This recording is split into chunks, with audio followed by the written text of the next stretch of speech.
Un cordial saludo a todos los que me acompañan. Mi nombre es César Aguilar y hoy quiero hablar de petrofísica de yacimientos naturalmente fracturados. Un esfuerzo por comprenderlos, una alusión a su complejidad, por lo cual realizar este video ha sido todo un reto, ya que brindar todos los elementos necesarios para su comprensión en corto tiempo no es sencillo.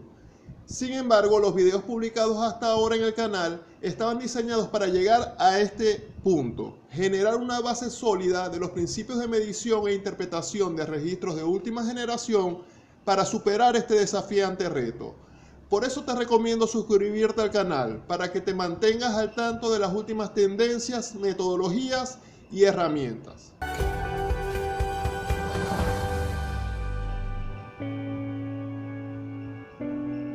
En esta serie de 3 videos, la agenda que tocaremos será el contexto, múltiples retos en la caracterización de yacimientos naturalmente fracturados, un enfoque multiescala para la caracterización de fracturas, elementos a considerar para caracterizar una fractura y sus ejemplos.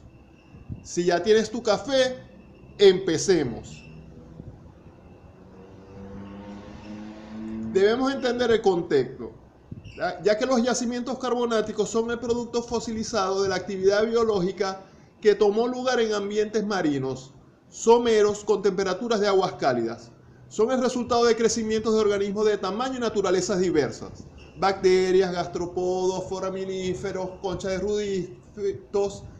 Todos ellos reflejan la evolución, diversidad y extensión de las especies en el curso geológico.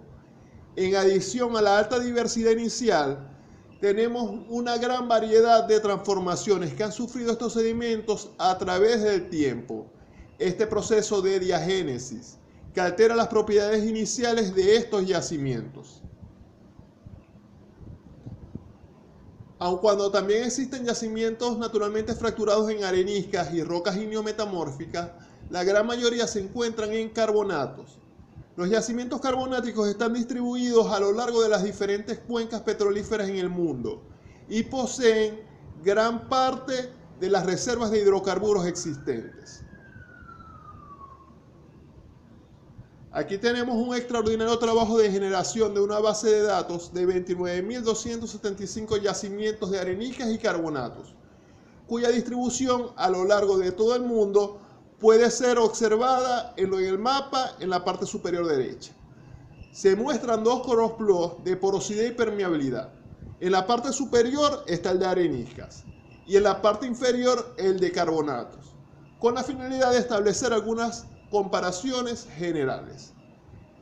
En carbonatos la relación porosidad-permeabilidad es más difusa que en siliciclásticos. Las proporciones de puntos con porosidad y permeabilidad alta es mucho mayor en siliciclásticos, indicando que hay relación entre las dos variables. Sin embargo, las proporciones de puntos con baja porosidad y alta permeabilidad es mucho mayor en carbonatos. Entonces empezaremos definiendo también qué es un yacimiento naturalmente fracturado.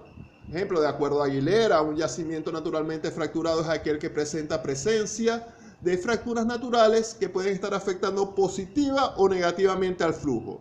Él menciona que ningún yacimiento naturalmente fracturado es creado de la misma manera, por lo cual es importante clasificarlos.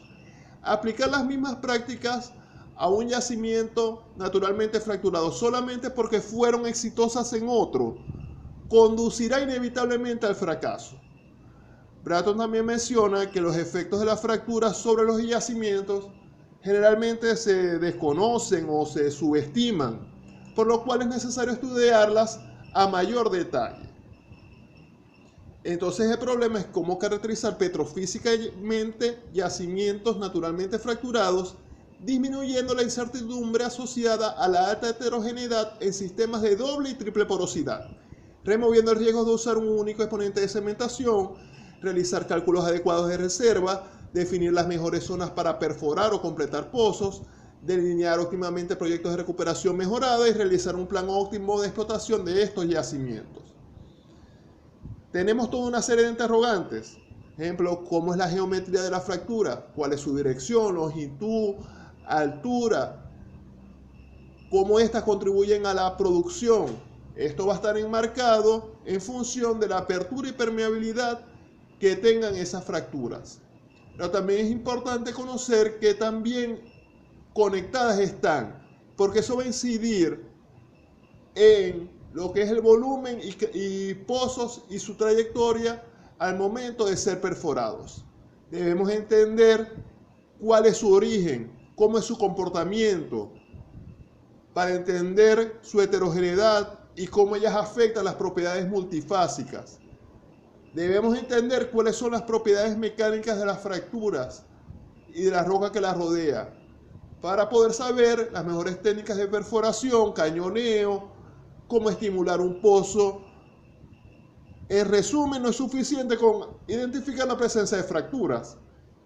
Es necesario ir más allá, es necesario caracterizarlas, definir su origen, dirección, longitud, altura, apertura, permeabilidad, toda una serie de conjuntos de factores que debemos delinear óptimamente.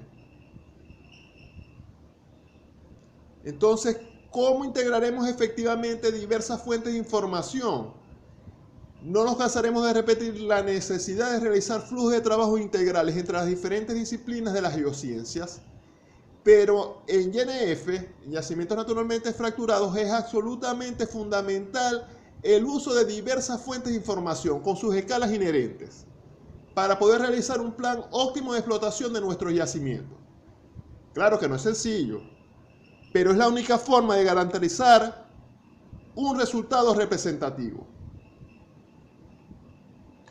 Lo que es la heterogeneidad de las rocas en todas las escalas, generando gran variación de las propiedades petrofísicas, es un problema en los YNF. Esta figura muy original presentada por los autores ilustra muy bien cómo adicional a la heterogeneidad de la roca, de la matriz, debemos añadir el efecto de la presencia de fracturas a diversas escalas y cómo es su conectividad. No es el mismo efecto que genera una microfractura semiabierta al de una fractura ya macroscópica abierta. Y por supuesto también fracturas cerradas que estén cementadas se convierten en una restricción al flujo que no puede ser menospreciada tampoco. Los yacimientos con permeabilidad de matriz limitada en todo el mundo dependen de la presencia de redes de fracturas naturales para poder establecer una conectividad entre los fluidos en el yacimiento y el pozo. En este ejemplo de Francia, se encuentran dos zonas marcadas en el registro de imagen, donde el PLT, aquí a mano derecha,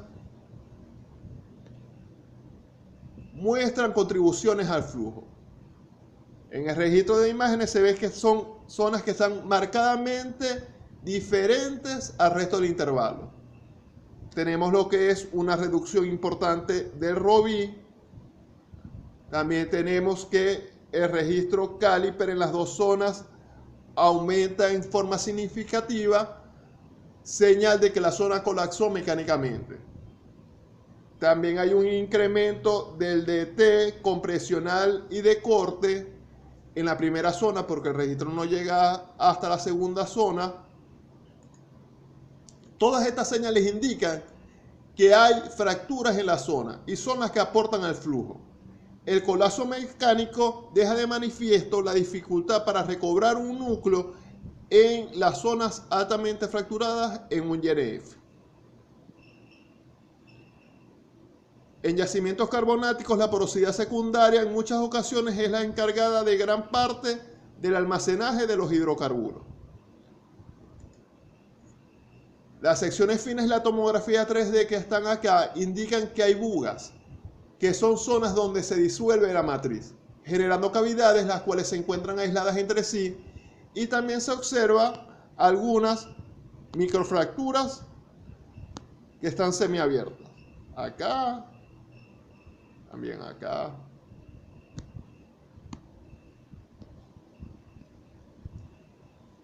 Predecir la permeabilidad de la matriz es complejo, pero predecir la permeabilidad de la fractura es aún más complejo.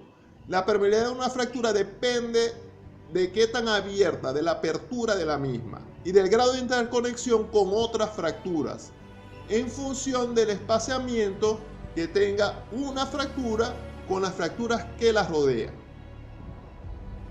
También debemos considerar lo que son las condiciones de estrés.